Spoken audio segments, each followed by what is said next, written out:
हवाउं ते हलण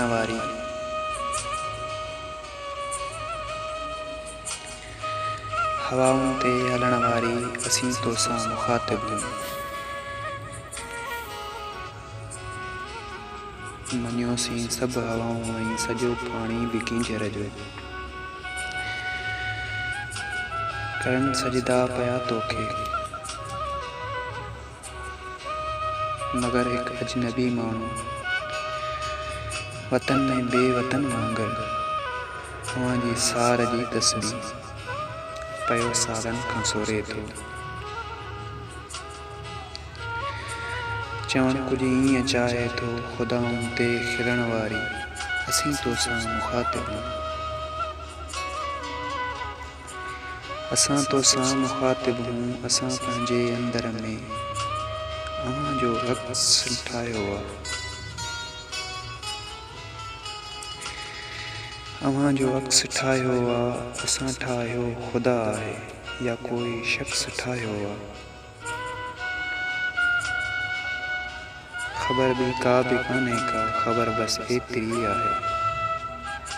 असां हर शाम सां खिलंदे अव्हांजी ही सना कयूं था। हयाती ही सॼी पंहिंजी अव्हांजी अर्पना कयूं था। चढ़ी चंड ते सुम्हण वारी, सितारनि सां मिलण वारी असीं तोसां मुखातिब आहियूं। असीं तोसां मुखातिब। चवनि था ही जवानी बि अज़ल खां ॿूर जहिड़ी आहे।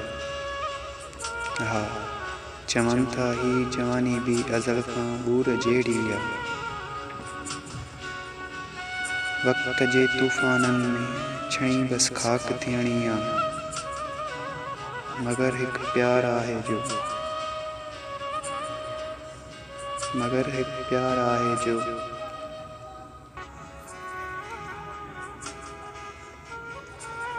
वधण सां ई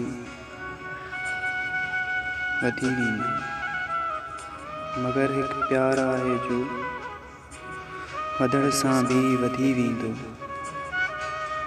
न का उमिरि संदसि घटि बि न को पोढ़ो कॾहिं थींदो।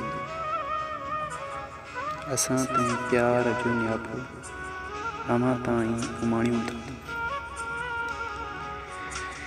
असां ताईं प्यार जो नियापो अव्हां ताईं उमाणियूं था। समूरा सूर पंहिंजा बि फ़ज़ाउनि सां सलण वारी असां तोसां मुखातिब आहियूं। असां तोसां मुखातिब आहियूं। हवाउं ते हलण वारी असां तोसां मुखातिब आहियूं। असां तोसां मुखातिब आहियूं।